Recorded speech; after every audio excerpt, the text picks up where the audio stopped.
लोकसभा में बिहार के लोगों के लिए आवाज बुलंद करते हैं।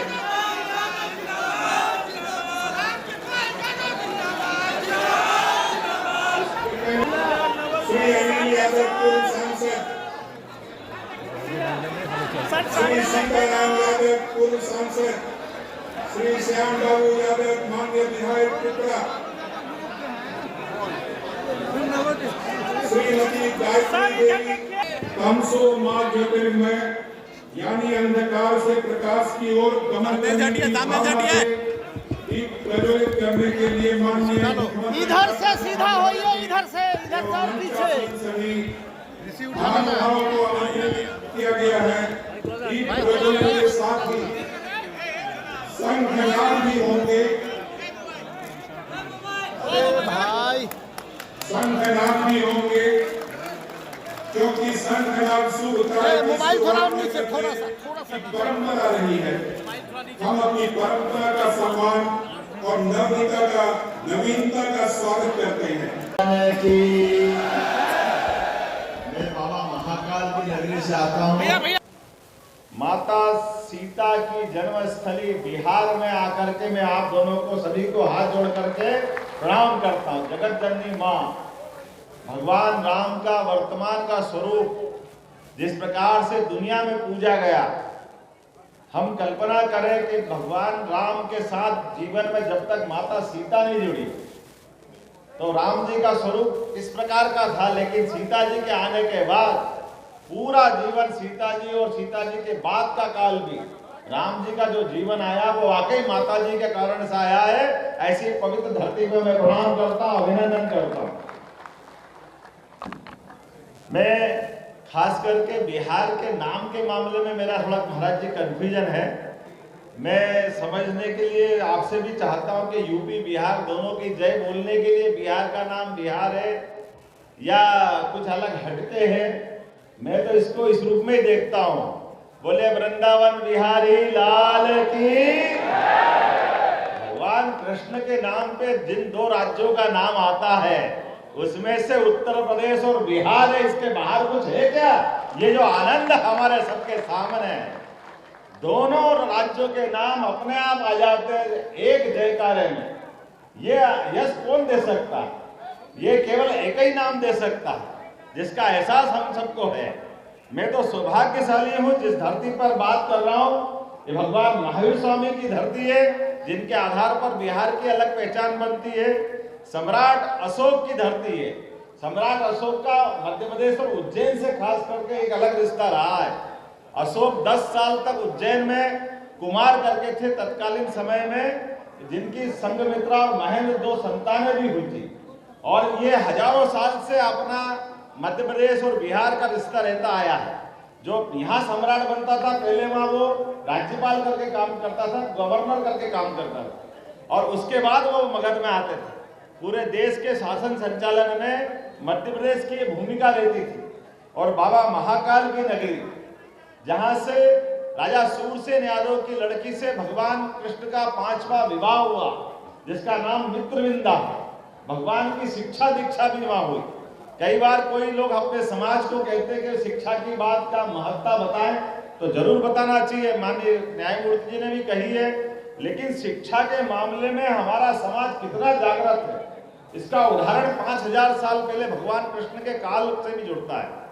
जब भगवान ने कंस का वध कर दिया, और ऐसा दुनिया का कोई उदाहरण नहीं है जब कोई सत्ताधीश का वध करे और वो सत्ता की कुर्सी पे न बैठे। वो केवल यादव समाज से निकले भगवान कृष्ण है, जिनने आगे बढ़ करके शिक्षा को महत्ता देते हुए, बजाय वो सिंहासन रूढ़ होने के, महाराज उग्रसेन को सत्ता में बिठा करके उनने शिक्षा की क्या महत्ता ये सबके सामने बताई। और हमको सबको मालूम है, एक ऐसे विद्यार्थी के नाते से भी उनकी पहचान है जो 5000 साल पहले उज्जैन में शिक्षा ग्रहण करने गए। यद्यपि वो उथल का दौर था, समय कम मिला, लेकिन भगवान को शिक्षा का समय कम मिलने के बाद भी 14 विद्या, 64 कला, चारों वेद और शिक्षा ग्रहण करने के शिक्षार्थी भी कैसे, जब जीवन के किसी भी मौके पर पढ़ना बहुत सरल होता है, लेकिन पड़ी हुई बात को हर समय स्मरण रख के अपने मुखारविंद से निकालने की जिनमें क्षमता है, वो केवल एक ही विद्यार्थी में रही, भगवान कृष्ण में, जिन्होंने पूरी की पूरी शिक्षा का सार कर्म के माध्यम से, गीता जी के माध्यम से दिया। कोई भी क्रांतिकारी हो, कोई भी आजादी के सिपाही हो, अगर गीता नहीं पढ़ी तो उसको लगता जीवन अधूरा है। महात्मा गांधी से लगा करके हमारे तमाम क्रांतिकारी और दुनिया के सभी लोग जीवन में किसी मार्ग में बढ़ना, जिनने भी बड़ा संकल्प किया, गीता सदैव उसका पाथेय बनकर मार्गदर्शन करती रही है। ये हमारा सौभाग्य है। हम सब भगवान कृष्ण को हमारे वंश का तो मानते ही है, लेकिन भगवान कृष्ण की पहचान कैसी है? पूरे समाज के अंदर जहां कोई अव्यवस्था दिखे, जहां कोई अधर्म की बात दिखे, अगर किसी ने आगे बढ़कर अधर्म के खिलाफ संघर्ष करने का मादा उठाया तो वो केवल एकमेव भगवान कृष्ण है, जिनने अपने जीवन को आगे लगा करके सबके सामने खड़े होकर के धर्म की स्थापना के लिए सबसे पहले कदम बढ़ाया। हमारा धीरे से क्यों बोल रहे हो? जोर से बोलो, गोपाल कृष्ण भगवान की जयकारा हो तो ऐसा हो, गगनचुंबी हो, आनंद आना चाहिए कि हाँ, हम जिनका जयकारा लगा रहे हैं वो जयकारे का आनंद हमको आ रहा है कि नहीं आ रहा है। और आप सबको तो सौभाग्यशाली, बिहार के लोगों के लिए तो कई कई कारणों से मैं प्रणाम करता हूँ, आपका आनंद महसूस करता हूँ। मैं माँ छिपरा के तट से आकर के गंगा के तटवासियों को प्रणाम करके उसका स्पंदन महसूस कर रहा हूँ, उसका आनंद महसूस कर रहा हूँ। यह एहसास मुझे है कि जिस प्रकार का समय चल रहा है, इस बदलते समय में वाकई हम सब देख रहे हैं कि लोकतंत्र को सच्चे अर्थों में जिंदा रखने में आज के समय में हमारे अपने समाज की भूमिका बहुत बड़ी है और उस भूमिका को हम सब समझते हैं। ये अलग बात है कि हमारे उस भूमिका में से कई सारे कोई कई अर्थ निकालते रहते हैं, मैं उनकी परवाह भी नहीं करता, वो निकाले, उनको जो निकालना है। हम सब तो उस तरह के लोग हैं जिनके लिए अपने इस समाज की सेवा करते करते प्रदेश और देश की सेवा के साथ साथ भारत का मान दुनिया में बढ़े, इस दिशा में हमको आगे बढ़ने की आवश्यकता है। और यही तो हम हजारों साल से करते आए हैं और यही हमारा कर्तव्य है। इससे अलग क्या है? परमात्मा ने हमको जहां जिस जगह जन्म दिया है, एक अनूठा संयोग हमारे साथ जुड़ता है। हम अगर गोपाल कृष्ण बोलते तो केवल बोलने के लिए नहीं बोलते, हमारे घर में गाय है इसलिए गोपाल बोलते हैं। तो परमात्मा से, प्रकृति मात से प्रेम करने का उदाहरण अगर कहीं दिखाई देता है तो निश्चित रूप से वो यादव समाज से दिखाई देता है, जो माँ गौ को पाल करके भी अपना जीवन चलाते हैं, लेकिन परमात्मा के माध्यम से प्रकृति प्रेम को भी दिखाते हैं। जो प्रकृति से प्रेम करता है, जो जीव मात्र से प्रेम करता है, वही तो गोपाल हो सकता है। इसके अलावा कौन गोपाल होता है? गोपाल वो नहीं होते। दुनिया में कई देश है हमारे अलावा, अमेरिका, इंग्लैंड, गाय माता बहुत सारे लोग पालते हैं, लेकिन उनके पालने के तरीके और हमारे पालने के तरीके में कैसा अंतर है? अमेरिका, इंग्लैंड, यूरोप, उनके देशों के अंदर अगर गाय पालते, जब तक दूध दे तब तक दे और बाद में कटने के लिए वो खुद देते हैं। ये हम कभी भारत में सोच नहीं सकते, क्योंकि हमने 33 करोड़ देवी देवता का वास उनमें देखा, हमने माँ का स्वरूप उसमें देखा, और हम तो जिनके जय जयकार कर रहे हैं उनकी कभी कल्पना करो। भगवान कृष्ण का जीवन अगर हमारी कल्पना में ध्यान में आएगा कि ऐसा बालक जिसका जेल में जन्म हुआ हो, कितने कठिनाइयों के बाद भगवान ने अपना जन्म उसके सिद्ध किया होगा। जिस बालक का जेल में जन्म हुआ हो, जिसको पैदा होने के बाद अपनी माँ का दूध नहीं मिला हो, माँ यशोदा जिसको पाल के बड़ा हो करती है, लेकिन पूरे जीवन भर वो बालक ना डरता है ना भयभीत होता है, वो हर दुनिया की चुनौती का सामना करता है, वो सच्चाई के मार्ग पे चलता है, जो हमको आज भी रोमांचित और गर्व से भर देता है। श्रद्धा, भक्ति, आस्था ये ऐसे ही पैदा नहीं होती है।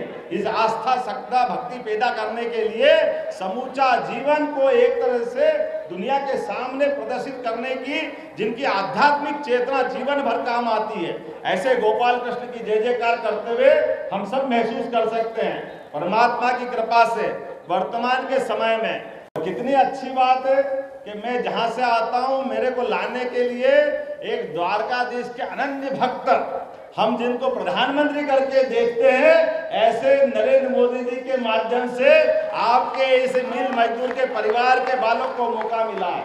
मुझे इस बात की प्रसन्नता है। मैं ये नहीं कह सकता कि मेरे पिताजी, चूंकि पिताजी के नाम के आधार पर कोई पहचान नहीं है, उनने अपने जीवन की कठिनाइयों से बच्चों को जो बालक बड़ा करने का जो संघर्ष होता है, उस संघर्ष की भट्टी से तप करके उन्होंने अपना जीवन निकाला है। लेकिन हमको इस बात की प्रसन्नता है कि जीवन के संस्कार देने का अधिकार तो पिता को होता ही है। भले ही उनने अपनी मील मजदूरी करी होगी, लेकिन बालक के अंदर संस्कार देने का प्रयास किया। मैं इसलिए अपने माता पिता को भी प्रणाम करता हूँ और अपने समाज को भी इस माध्यम से मैं बताना चाहता हूँ कि जीवन में कहीं से भी आप शुरुआत करें, कितनी भी कठिनाइयां आए, कैसे भी आगे बढ़ने का मौका मिले, अपने इष्ट को याद करिए, भगवान कृष्ण को, जिनको कितने कष्ट आए थे, कौन से तकलीफें भगवान ने नहीं सहन करी। और आज भी हमारे समाज जीवन में कितने कष्ट हो सकते हैं, लेकिन इन कष्टों के बावजूद भी हमको मालूम है इस देश में चाय बेच करके जिनका परिवार चलता हो, वो देश का प्रधानमंत्री बन करके दुनिया में गौरवान्वित करने का जिनमें साहस है, जिनकी माता किसी के घर में जाकर के बर्तन साफ करके अपने बच्चों को लालन पालन करने की जो कितनी कठिनाइयों से उन्होंने अपने को बच्चे का पालन किया होगा, ये कितने दर्द की बात है, लेकिन उन्होंने अपने बालक के संस्कार दिए। ऐसे हम में से हर एक की कहानी हो सकती है, हर एक के जीवन में ये कठिनाई हो सकती है, लेकिन ये कठिनाइयां तात्कालिक होती है, ये क्षणिक होती है। इन कठिनाइयों से अगर हम घबरा जाए तो हमारी मूल चेतना से हम अपने आप को दिग्भ्रमित कर लेंगे, उससे हम दाएं बाएं कर लेंगे। और आपने तो समिति का नाम कितना अच्छा रखा, श्री कृष्ण चेतना विचार मंच। कृष्ण भगवान का नाम का अगर दूसरे अर्थों में भी अर्थ निकालो, जिनको कृष्णा करके कहते हैं, तो कृष्णा किसको कहते हैं? जिसको किसी बात की तृष्णा नहीं, वो है कृष्णा। जिसको अपने जीवन में कोई तृष्णा नहीं, वो सच्चे अर्थों में कृष्णा है। हमारे जीवन में कई ये शब्दों के अर्थ तो पकड़ो। चेतना बोलते ही अपने रोम रोम में रोमांचित आ जाए, अपने रोम रोम में उत्साह, उमंग और ऊर्जा का भंडार निकल पड़े, तो चेतना कहते हैं। और आपने तो पूरा नाम ही उसके माथे रख लिया, श्री कृष्ण चेतना विचार मंच। मैं आप सबको प्रणाम करता हूँ, आपका अभिनंदन करता हूँ। और आपके बीच में से मध्य प्रदेश में जब मैं शिक्षा मंत्री बना था, मुझे इस बात की प्रसन्नता है कि शिक्षा मंत्री बनने के बाद हमने कहा कि नई शिक्षा नीति यशस्वी प्रधानमंत्री का अभिनंदन करना चाहता हूँ, जिन्होंने लॉर्ड मेकाले की 1835 शिक्षा की नीति को बदलते हुए कहा कि अब हमारी शिक्षा नीति इस प्रकार से होना चाहिए जिसके माध्यम से हमारे अतीत से भी प्रेम हो, सनातन संस्कृति का भी उसमें लक्षण दिखाई दे, और हमारे अतीत के गौरव से गौरवान्वित होते हुए भविष्य की पीढ़ियां हमको तैयार करना है। और मुझे इस बात की प्रसन्नता है, जब अगर इतना विराट फलक देखेंगे तो उसमें भगवान कृष्ण और भगवान राम कहाँ जा सकते हैं। निश्चित रूप से हमने नई शिक्षा नीति में मध्य प्रदेश के अंदर भगवान राम और भगवान कृष्ण के जीवन के विविध प्रसंगों को अंदर पाठ्यक्रम का हिस्सा बनाने का प्रयास किया कि इसके माध्यम से हमारी भावी पीढ़ियों को हम संस्कार देंगे। तो आज के इस अवसर पर आप सबने प्रेम से, सम्मान से मुझे ये स्नेह जो दिया है, मैं जीवन भर नहीं भूल सकूंगा। आप सबको प्रणाम करता हूँ, अभिनंदन करता हूँ। और आपके माध्यम से दो जानकारी देते हुए आपकी बात करूंगा कि जब मैं मुख्यमंत्री बन के आया और लोगों ने कहा कि आपकी प्राथमिकता क्या क्या होगी, तो हमने कहा हमारी प्राथमिकता तो जनता की सुविधाओं के लिए होगी। हर आदमी के जीवन में बदलाव लाए, भौतिक सुख सुविधा दे, बाकी व्यवस्था करे। लेकिन एक और प्राथमिकता भी है। वो प्राथमिकता क्या है? अरे जिन जिन महापुरुषों से, जिन भगवानों से हमको संस्कार मिलते, आदर्श मिलते, उनके जीवन को भी हमको मालूम है। भगवान कृष्ण मध्य प्रदेश की धरती पे आए तो सांदीपनी आश्रम वही है जहाँ उनकी शिक्षा दीक्षा हो, तो उनके शिक्षा दीक्षा के पाठ्यक्रम को सबके सामने लाते हुए जहां जहां उनके चरण पड़े, प्रत्येक स्थान को तीर्थ के रूप में विकसित करेंगे, हमारे पूरे समाज को प्रेरणा मिले। इसलिए उस चीज को जोड़ करके हम आगे बढ़ रहे हैं। मेरी अपनी ओर से आप सबको भी निमंत्रण है, आप कभी भी आए, मध्य प्रदेश में आए, अपने किसी प्रकार के व्यवसाय को करना व्यवसाय करें, आपको स्थायी बसना स्थायी बसे, परमात्मा करे आपको अपने अपने ढंग के जो जो आपके इष्ट है वो सबकी प्राप्ति हो। एक बार फिर आप सबका वंदन करता हूं, अभिनंदन करता हूं। मेरे साथ प्रेम से बोलिए, बोलो गोपाल कृष्ण भगवान की।